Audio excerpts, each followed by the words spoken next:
உன்னை காணவே மாலை அணிந்தே, உன்னை நினைத்து நான் காட்டில் நுழைந்தேன்.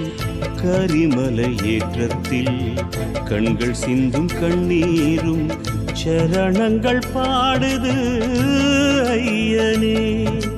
18 படியேறும் நேரத்தில் நெஞ்சினிலே அபிஷேகம் காண ஏக்கமையா. 8 நாளெல்லாம் நான் கேட்ட வரமெல்லாம் ஆசையாய் நீ தர வேண்டுமையா. சுவாமி சரணம்.